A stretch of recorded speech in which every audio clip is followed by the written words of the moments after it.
Halo semuanya, selamat malam komunitas Love Praying Family ya. Saya baru pertama kali diundang dan kemudian ini menjadi kesempatan yang baik untuk kemudian bisa berbagi. Jadi pertama-tama saya bersyukur dan terima kasih untuk komunitas yang sudah memberi kesempatan kepada saya untuk bersharing.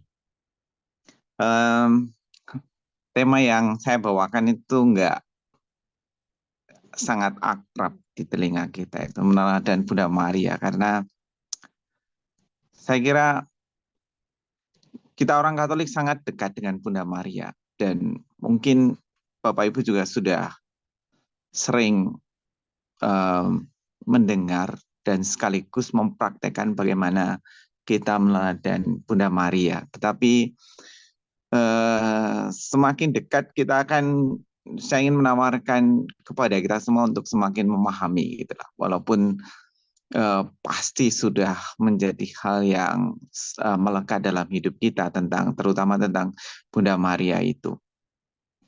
Dan tentu semakin mengajak kita untuk semakin masuk dalam bagaimana tentang relasi kita dengan Bunda Maria.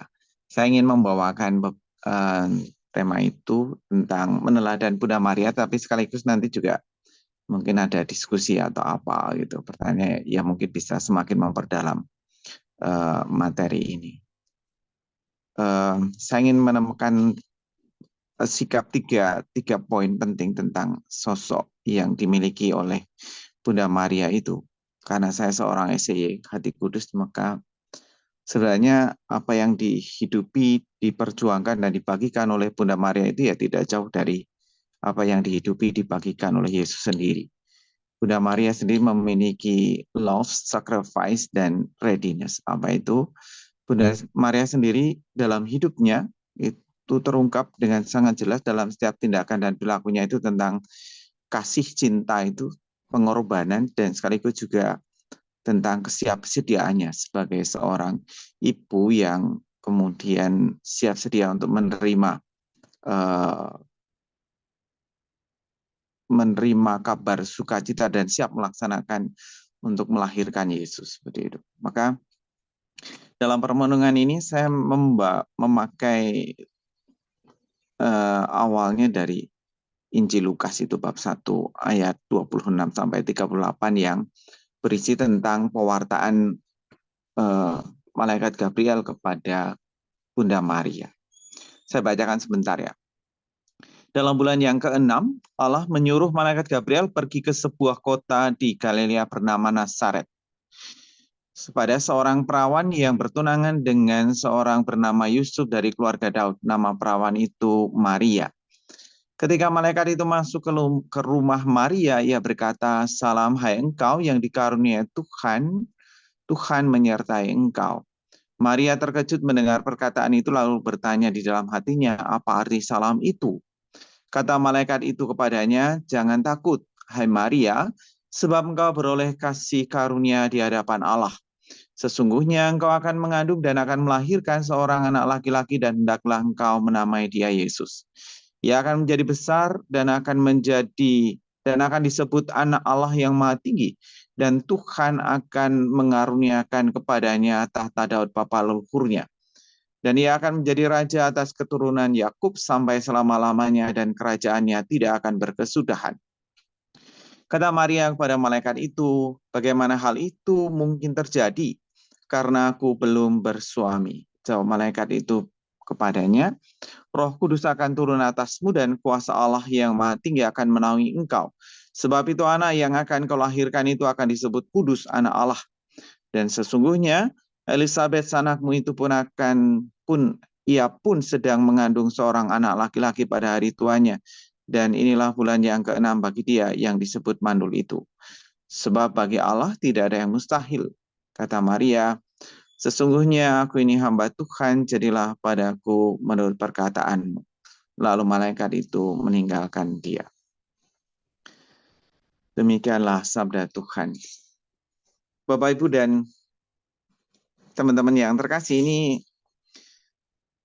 perikopa ini sangat akrab di dalam kehidupan kita. Maria menerima kabar sukacita itu. Setiap doa malaikat Tuhan itu kita selalu berdoa ya. Dari pagi jam 6 pagi, siang jam 12, jam 6 sore juga kita selalu berdoa. Dan menjadi menarik ketika kemudian kita selalu melihat dari awal bahwa malaikat itu menyampaikan salam. Di dalam tradisi manusia, salam itu menjadi sangat penting. Salam itu sapaan atau sikap hormat serta penghargaan terhadap setiap pribadi. Maka wajar juga ketika kemudian malaikat Gabriel juga memberi salam kepada Maria. Salam Maria itu yang selalu kita doakan.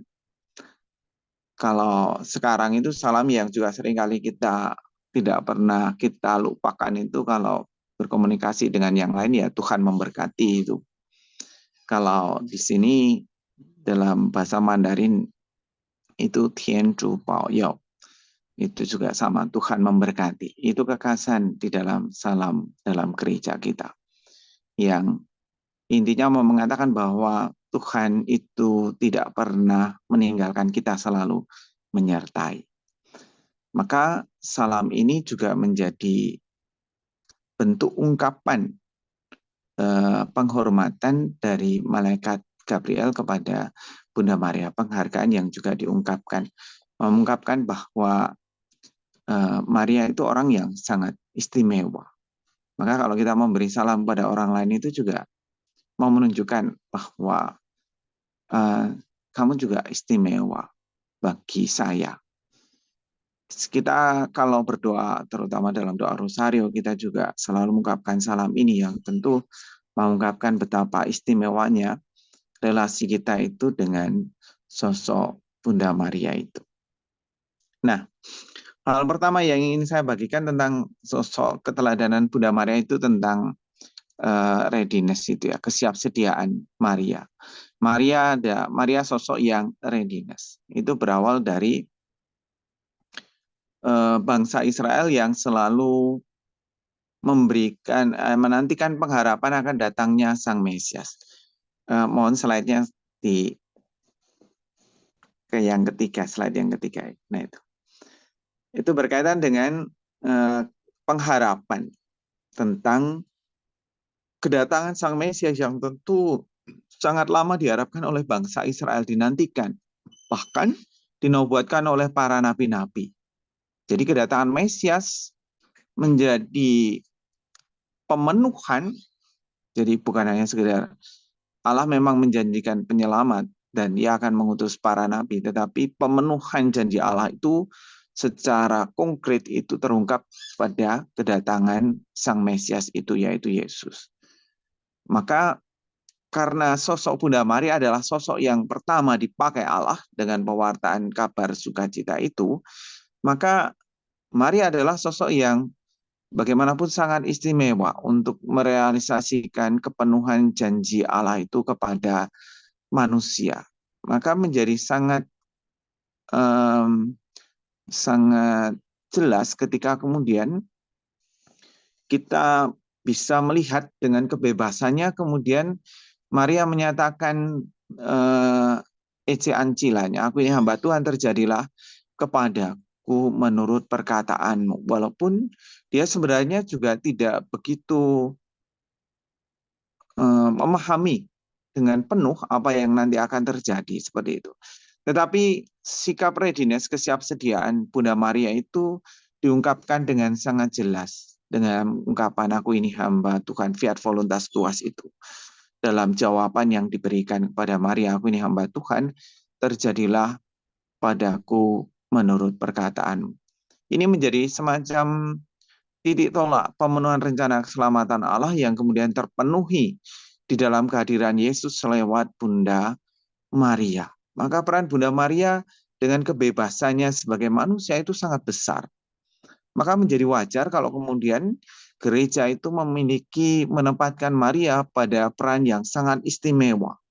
Jadi tidak mengesampingkan Bunda Maria. Walaupun yang paling utama adalah Yesus yang dibawa oleh Bunda Maria. Tetapi Maria dengan kebebasannya punya peran yang sangat besar, punya andil yang sangat besar. Maka ketika kita memiliki relasi yang sangat istimewa dengan Bunda Maria itu menjadi sesuatu yang sangat wajar. Istilahnya sudah apa ya, liso tang renta, itu sudah layak dan sepantasnya kita sebagai orang Katolik yang percaya kepada Kristus sebagai Sang Penyelamat itu kemudian juga percaya dan memiliki relasi yang khas dengan Bunda Maria, karena Yesus pun punya relasi yang sangat istimewa dengan ibunya seperti itu. Nah, makna sapaan salam memiliki arti yang sangat luar biasa karena perasaan sukacita, bahagia ketika disapa menumbuhkan banyak kebaikan dalam hidup. Ketika kita berjumpa dengan orang lain, tentu kita juga pasti akan menyapa. Kalau orang tidak mau menyapa, itu berarti sudah ada tanda-tanda kebencian atau tidak mau berjumpa. Bahkan ketika mau papasan aja sudah mau menghindar itu. Kalau misalnya jalan bersama mau papasan dengan orang yang kita pun benci gitu, pasti tidak mau menyapa. Kalau toh pun ada tembok itu bisa ditembus sih, pengennya kita menembus tembok itu supaya tidak berpapasan dengan dia. Maka sapaan itu menjadi ungkapan awal saya mencintai, saya mau berjumpa, saya mau menyapa kamu, saya ingin berbagi dengan kamu, seperti itu.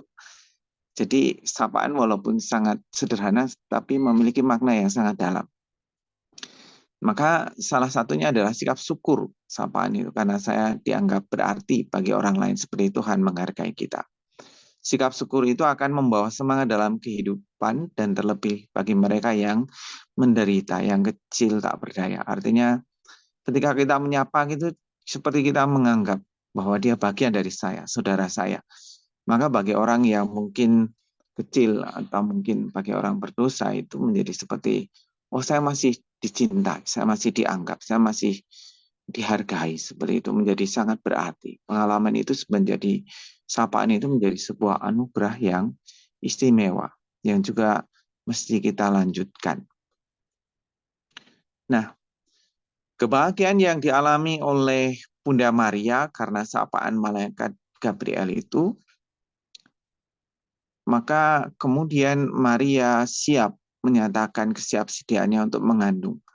Nah, pengalaman iman pribadi yang membuat Bunda Maria merenungkan akan panggilan dan kehendak Allah dalam hidupnya, dan sekaligus juga ungkapan Ece Ancila, aku ini hamba Tuhan, terjadilah padaku menurut perkataanmu, itu membawa sebuah konsekuensi yang Bunda Maria walaupun tidak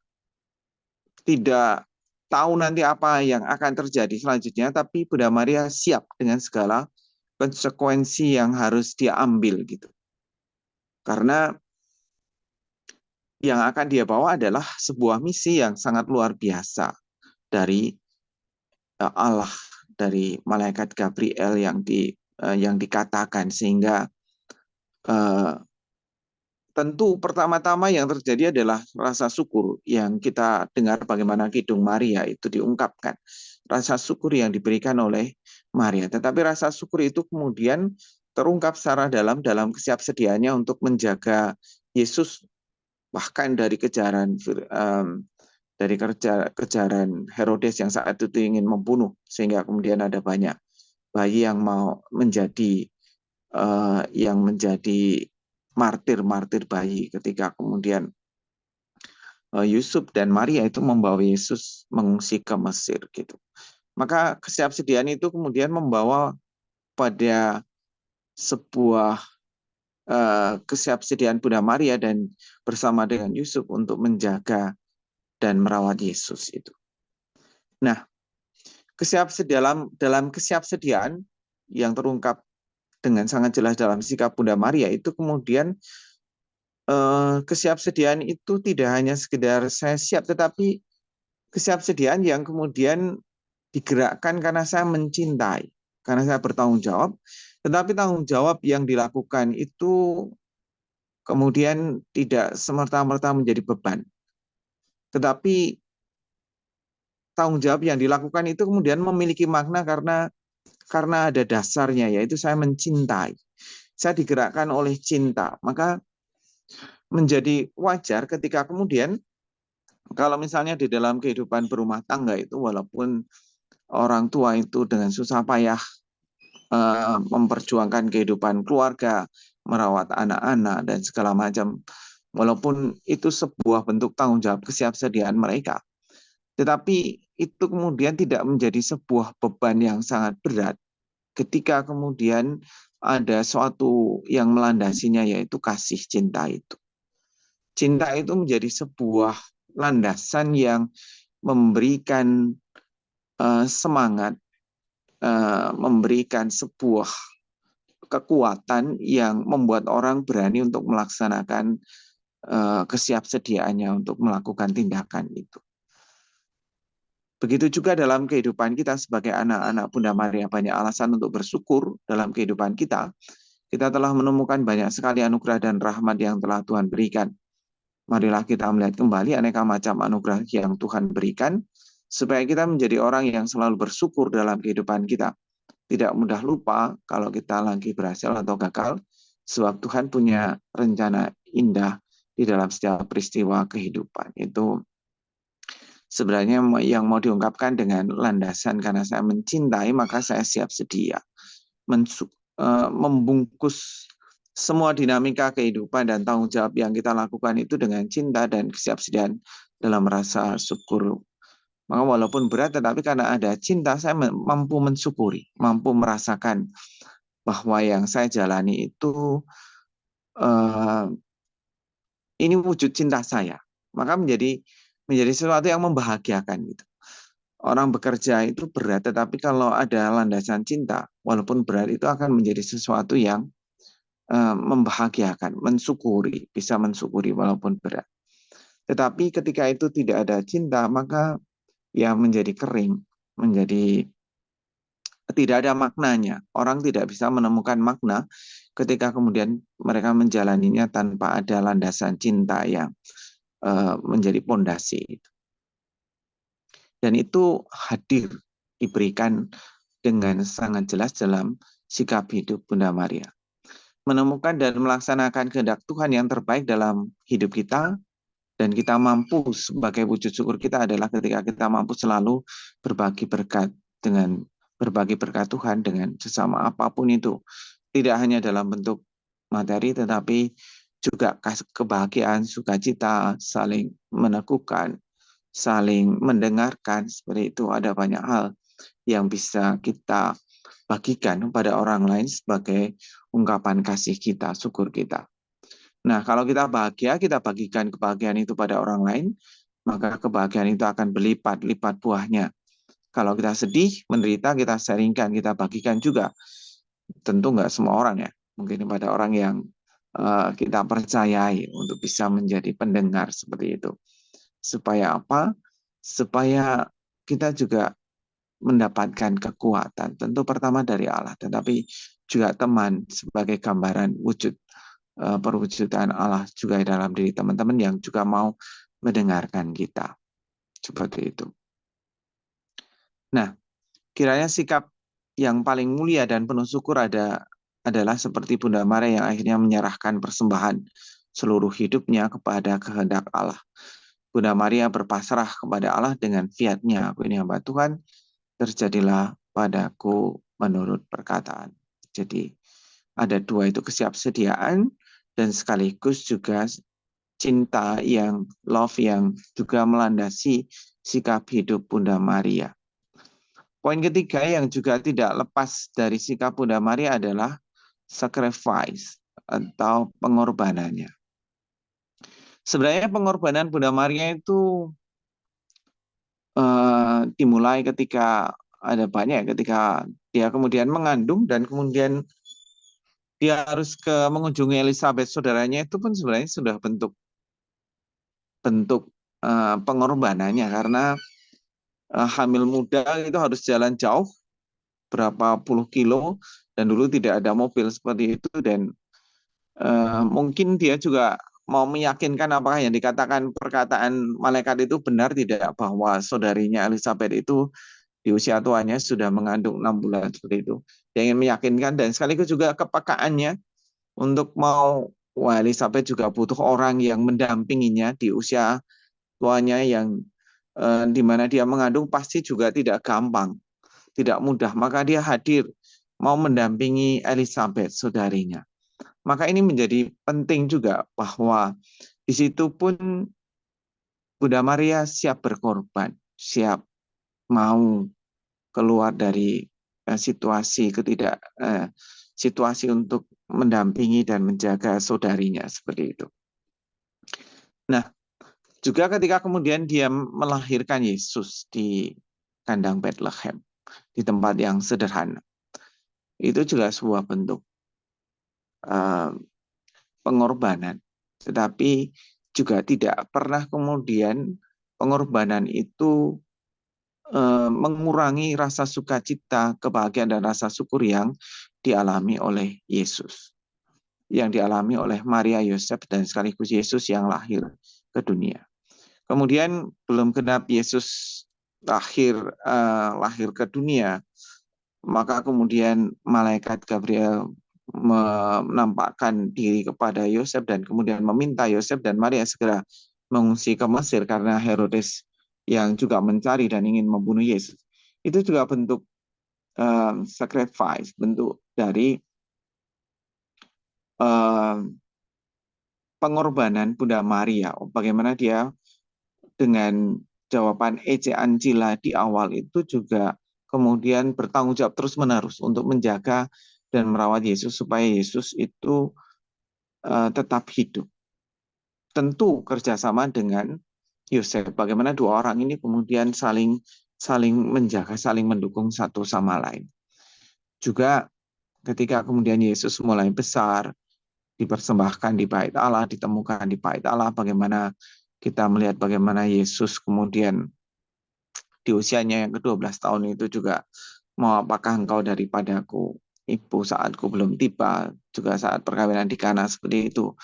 Kadang-kadang perkataan-perkataan yang Yesus yang kadang membuat Bunda Maria itu tidak paham benar. Tetapi bagaimana Bunda Maria menyimpan semuanya itu dalam hatinya dan sekaligus dia memahami dengan sungguh apa yang sebenarnya menjadi misinya untuk merawat dan menjaga Yesus. Karena dari awal malaikat Gabriel sudah menyatakan siapa sesungguhnya identitas dari Yesus itu. Maka pengorbanan Bunda Maria itu menjadi sesuatu yang sangat konkret ketika kemudian kita melihat bagaimana dinamika yang terjadi ketika Maria menjaga Yesus itu juga tidak mudah. Dan saya kira itu menjadi keteladanan Bunda Maria yang sangat sangat, kalau boleh saya katakan, dengan kehidupan yang kita jalani saat ini itu sangat konkret ya. Sangat membantu kita untuk kemudian melewati kehidupan kita yang tentu tidak akan pernah lepas dari kata love, readiness, dan sacrifice. Itu dari kata kesiapsediaan, terlebih juga kemudian mencintai dan sekaligus juga kemauan kita untuk mau berkorban seperti itu. Baik itu dalam keluarga kita maupun dalam tugas-tugas perutusan kita di tempat masing-masing, itu menjadi sangat konkret dan sangat realistis, sangat kalau bagi saya secara pribadi itu ya, karena setiap pribadi apalagi orang Katolik, terlebih saya juga membagikan karena saya punya relasi yang sangat dekat dengan Bunda Maria. Itu Bunda Maria seperti sosok yang tidak pernah bisa dilepaskan dari dinamika kehidupan saya ketika menghadapi berbagai macam hal, melihat peluang, ketika kemudian juga bekerja di Taiwan, mendampingi umat di sini, umat Taiwan, dan sekaligus kita juga dapat bonus mendampingi umat-umat dari Indo, kebanyakan adalah mahasiswa yang kemudian bersekolah di sini seperti itu di beberapa universitas dan kemudian mendampingi mereka. Bagaimana mereka juga semangat setiap bulan Maria itu juga setiap malam berdoa bersama, doa rosario. Setiap orang yang punya intensi khusus itu berdoa bersama, saling mendoakan dan bagaimana mereka merasakan juga bahwa Bunda Maria ternyata mendengarkan doa mereka. Dan saya kira ini adalah sebuah pengalaman personal yang sangat istimewa yang semakin meneguhkan kita sebagai orang Katolik yang tentu memiliki kedekatan yang sangat istimewa dengan Bunda Maria itu. Nah, itu saya kira sharing dari saya, mungkin lebih banyak bisa kita buka untuk berdialog ya, berbagi, karena bagi saya Bunda Maria itu sosok yang tidak akan pernah bisa hilang lepas dari dinamika kehidupan kita, sosok yang sangat istimewa.